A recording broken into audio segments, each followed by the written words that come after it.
arab tilidagi xo, ha hamda ha harflari qanday talaffuz qilinadi?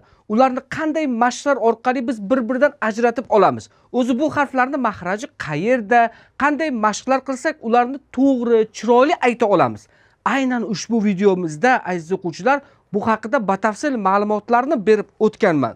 Agar sahifamda yangi bo'lsangiz, birinchilardan bo'lib obuna bo'ling. Ushbu videomizni oxirigacha kuzating. Bu harflarni birgalikda o'rganamiz. Assalomu alaykum sahifamiz obunachilari, arab tili ixlosmandlari, ilm shaydolari, aziz o'quvchilar. Bugun sizlar bilan ancha vaqtdan beri sizni qiynayotgan arab tilidagi xo, ha hamda ha harfining talaffuzlari, ularni talaffuz qilishlikda aynan biz bilishimiz kerak bo'lgan eng muhim mashqlarni birgalikda ushbu videomizda o'rganamiz. Ekranga yana ham yaqinroq keling. Eng muhim qoidalarni va eng asosiy mashqlarni o'tkazib yubormaslik uchun daftar va qalamlarni tayyor qiling. Biz esa darsni boshladik. Endi e'tiborni aziz o'quvchilar doskaga qaratamiz. Arab tilida 3 ta h tovushi bor. Ularning birinchi nomlarini gaplashib olamiz. Qarang. Birinchisi bu xo harfi. Xo harfi. Harfning nomi xo. Ikkinchisi xuddi shu kabi yozamizda, faqat nuqtasiz bo'ladi. Bu ha harfi. Buni o'quvchilarga biz tushuntirganda o'rta ha deymiz, chunki halqumning o'rtasidan chiqadi-da. Keyingisi yumshoq h deymiz. Hoyu havas. Yana bitta nomi hoyu havas. Yumshoq h yoki ba'zi o'quvchilarga tushuntirishlik uchun Alloh lafzidagi yumshoq h. Endi bu harflarimizni bir-biriga o'xshash tomonlari bor va bir-biridan farqli tomonlari bor. Uchala hning bir-biridan farqi hamda o'xshash jihatlarini hozir tushuntirib beraman aziz o'quvchilar. Uchala himizni bir-biriga jamlaydigan sifat bor. Bu ham sifati. Hams nima sifat deyilsa, biz harflarni talaffuz qilayotganimizda avvalgi darslarimizda ham gaplashgandik. Tovush paychalari ochiq bo'ladi, tovush paychalari yopiq bo'ladi dedik. Agar tovush paychalari ochiq bo'lsa, mana ekrandagi rasmdagi kabi mahrajga havo ko'proq o'tadi. Harfni talaffuz qilayotganimizda mahrajda havoni ko'proq beramiz dedik. Mana shu sifat ham sifati uchala himizda ham bor. Ya'ni xo detganimizda havo bilan aytamiz halqumni boshidan, ha detganimizda halqumni o'rtasidan havo bilan aytamiz, hamda ha detganimizda ham halqumning eng tubidan ko'proq havoni chiqarish orqali talaffuziga erishamiz. Endi mana bir xil sifat nima ekan? Bularda ham sifati borligi. Endi aziz o'quvchilar, bu harflar o'zi qayerdan chiqadi deyilsa, bu harfimiz, demak, birinchisi xo harfimiz. Keling mana bu ekrandagi rasmga qaraymiz. Xo harfimiz halqumning boshidan chiqadi. Xo qattiq h tovushini beradi. Ikkinchisi ha harfimiz ekrandagi rasmdagi kabi halqumning o'rtasidan, ya'ni mana kekirdagimizdan bitta pog'ona tepadan chiqadi. Bu ha o'rta ha deymiz. Endi ko'pchiligimiz qiynaladigan bu hoyu havas ha harfimiz, bu halqumning eng tubida, mana bu kekirdagimiz turgan joyi bor-ku, dumaloqchasi. Ana o'sha yerdan chiqadi. Ya'ni aytayotganda ha deb aytamiz. Endi xulosalaymiz. Xo harfi halqumning boshidan, ha harfi halqumning o'rtasidan, yumshoq ha harfimiz esa halqumning eng tubidan chiqar ekan aziz o'quvchilar. Aziz o'quvchilar, mana xo harfini, ha ni mahrajini bilib oldik. Endi ularni o'xshash sifatlarini eslaymiz, boya gaplashgandik, Xo ham, ha harfi ham to'g'ri talaffuz qilish uchun birinchi kalitni aytaman. Kimda bu harf o'xshamayotgan bo'lsa, ayniqsa ha harfi o'xshamayotgan bo'lsa, siz ha deb qo'yapsiz-da. Chunki havo kam kelyapti. Ana o'sha e'tibordan talaffuz o'xshamay turaveradi. Chuqur nafas olamiz. Ha desangiz chiqadi. Yoki o'rta ha ham chuqur nafas olamiz. Ha deymiz yoki xoda ham xo deymiz. Endi sizlarga aziz o'quvchilar, qo'l harakatlarimda o'zimni tajribamdan kelib chiqib, bu 3 ta hni bir-biridan ajratishni o'rgataman. Qarang. Xo harfi qalqumni boshida tirnaladi. Tirnalish bo'ladi, qarang. Xo, xi, xu. Qarang, tirnalish bo'ladi. Ha harfimiz esa mana halqumni o'rtasidan chiqadigan.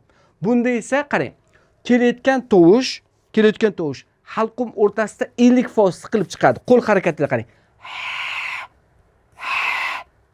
Fatha qo'shamiz. Ha, hi, hu. Buni bilib oldik-a? Endi mana bu hoyu havas bor-ku, mana bu yerda tovush paychasi bor dedik-ku. Tovush paychasi ochiq bo'ladi-da, o'sha tovush paycha devorlariga, mana ekrandagi rasmdagi kabi devorlariga havo urilib qarang. Ha, ha deb aytasiz. Endi uni go'yoki mana qarang, nomiga havo urilyapti-ku, qo'l harakatimizda shu nomiga o'tadi qarang. Faqat tekis o'tish kerak. Ha, ha deb aytamiz. Endi bitta tezlashtirib beraman. Xo, ha, ha. Ko'ryapsizmi qo'l harakatida? Buni qo'lda ko'rsatishdan asosiy maqsad uni sezishligimiz, uni mahrajda his qilishligimiz uchun bu narsa kerak bo'ladi. Endi aziz o'quvchilar, bu harflarni talaffuz qilayotganimizda bularni bir-biriga yana bir o'xshash sifati bor. O'xshash sifati bor.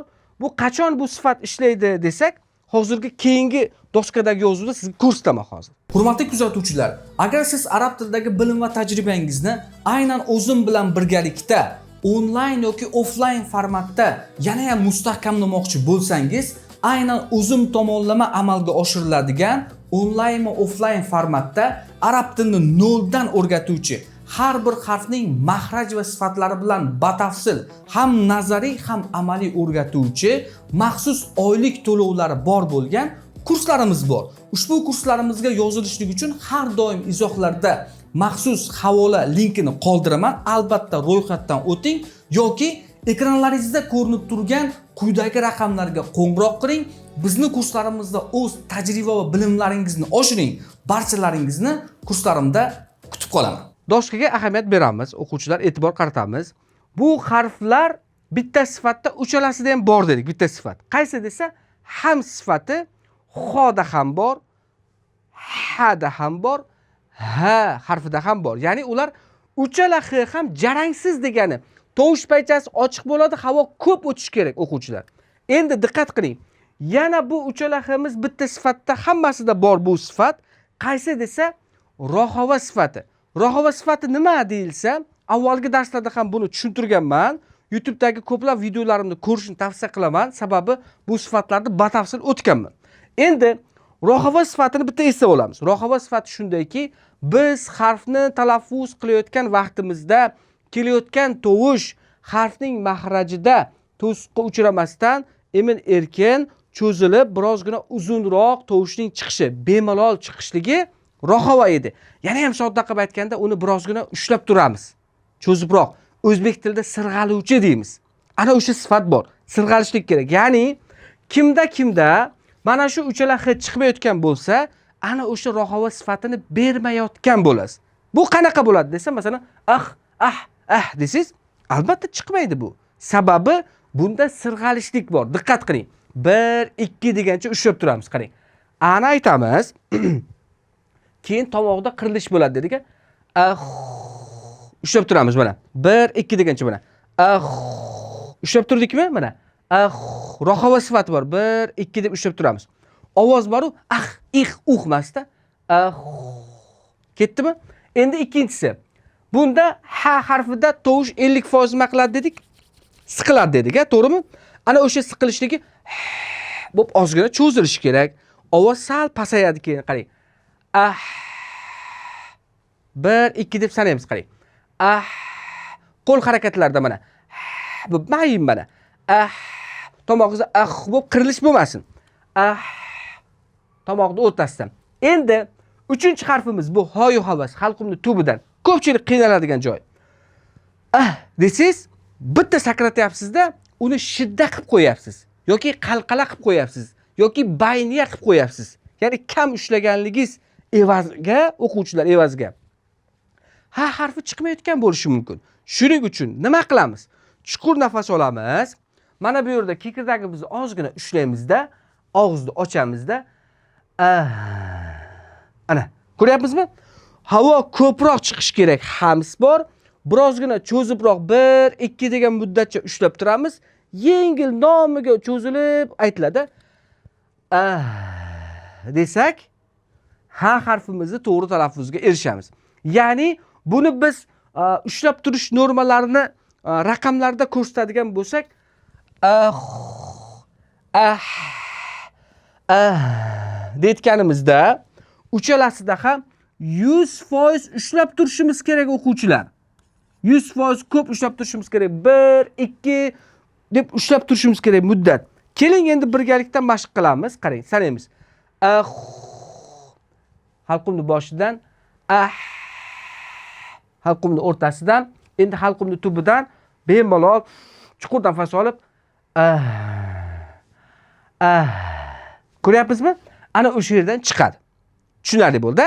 Endi bu mashqni kun davomida 4, 5, 10, 15 marotaba mashq qiling. Nafas olib mashq qilasiz. 10-15 minut dam olasiz. Chunki ko'p nafas olib birdan chiqarib tomoqda bo'lganligi uchun ozgina bosh aylanishligi, ozgina tomog'ingiz deb og'rib qolishligi mumkin. Shuning uchun 10-15 marta mashq qilamizda, tanaffus qilamiz. 10-15 marta mashq qilib, tanaffus qilsangiz, albatta bu harflarni bir-biridan ajratib olasiz inshaalloh. Endi aziz o'quvchilar, doskadagi mashqni birgalikda bajaramiz. Endi diqqat qiling, qarang. Ha'ni aytamiz birinchi, keyin o'rta ha'ni aytamiz, keyin xo'ni aytamiz.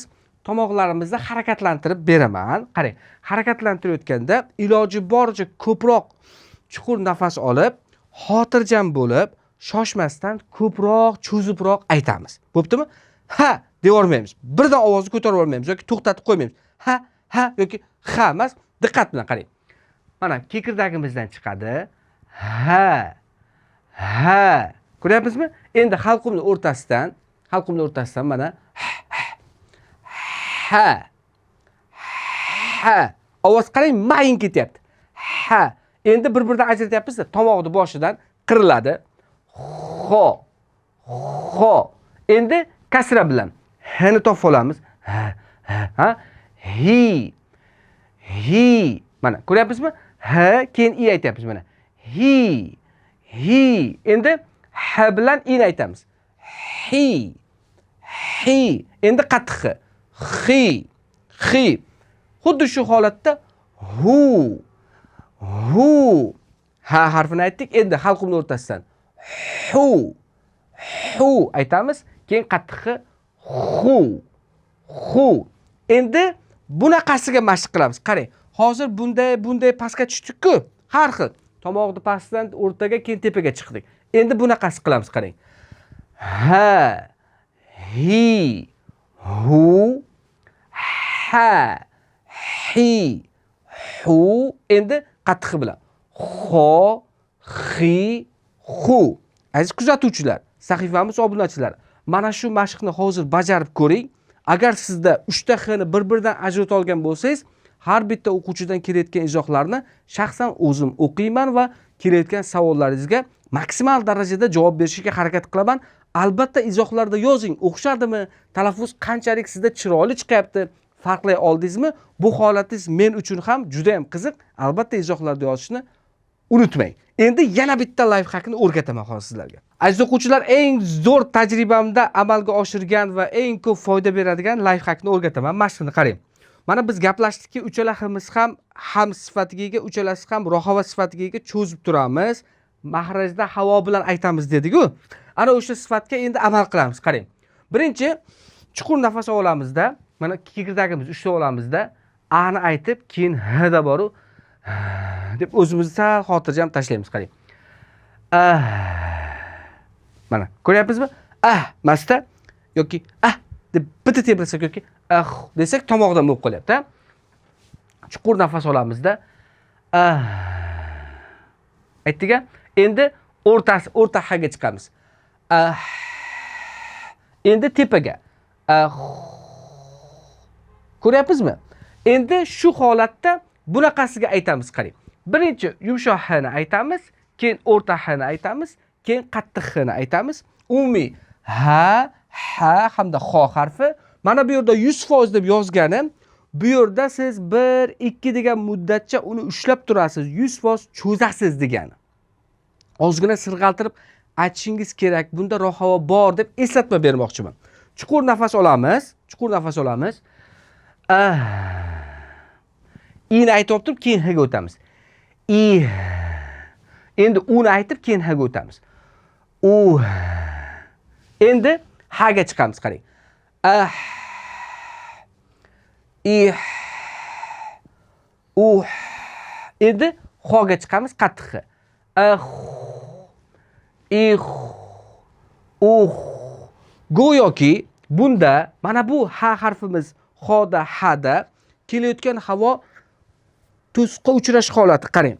Go'yoki mana bunda 70% havo tirnalib to'silib qolganga o'xshaydi go'yoki. Deyotganimizda. Deyotganimizda. Deyotganimizda boya ham gaplashdikki 50% kelayotgan havo siqilib chiqadi. Bo'p dedik. Bunda 70% bo'lib, bunda esa bo'p 50%. Endi mana bunda esa tovush 30% deb nisbiy olsak bo'ladi. Bundan ham ko'ra yumshoqda halqum tubida.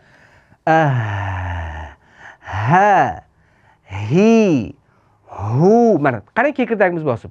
Ha, hi, hu. Endi bunda esa ha, hi, hu. Endi bunda tinaladi. Xo, xi, hu. Endi aksida sukunli holatda aytamiz. Yumshoq, o'rta, esa qattiq xoni talaffuz qilishimiz kerak bo'ladi. Aziz o'quvchilar, mana sizlar bilan 3 ta x ning bir-biridan farqlari bo'yicha layfhaklarni, amaliy mashqlarni birgalikda o'rgandik. Endi bitta darsimizni xulosalab olamiz. Arab tilida 3 ta x tovushi bor ekan. Birinchisi ha, halqumning eng tubidan, o'rtasidan ha chiqar ekan, o'rta ha der ekanmiz. Mana rasmdagi kabi mahrajlari. Halqumning boshidan esa xo harfini talaffuz qilar ekanmiz. Bu uchala x harfimizni ham birlashtirib turuvchi ikkita sifat bor ekan. Hada ham, hada ham, xoda ham hams. Ya'ni talaffuz vaqtida tovush paychalari ochiq bo'lar ekan, ko'proq havo bilan aytamiz. Birinchisi. Ikkinchisi, bu harflarimiz sukunli bo'lganda 100% ushlab turamiz. Rohava sifatiga ega ekan. Ya'ni uni deganimizda hani, deganimizda sirg'al turib, o'rta hani, deganimizda qattiq xni talaffuz qilishimiz kerak ekan. Aziz o'quvchilar, ushbu darsimizda foydalangan mashqlarimizda kun davomida 10-15 marotaba mashq qiling. Tanaffus bilan mashq qilib, kun davomida bu mashqlarni yozma ravishda mashqlarni bajaradigan bo'lsangiz, albatta 3 ta xni arab tili matnlarida o'qiyotganingizda farqlarni bemalol inshaalloh sezasiz va shu kabi yana qaysi mavzularda ko'proq video darslar qilishimni xohlaysiz, izohlarda albatta yozib qoldiring. Shu kabi siz kabi o'rganuvchilarga ushbu darslarimiz yana ham ko'proq yetib borishligi uchun like bosishni unutmang. Hali ham sahifamga obuna bo'lmagan bo'lsangiz, hoziroq obuna bo'ling.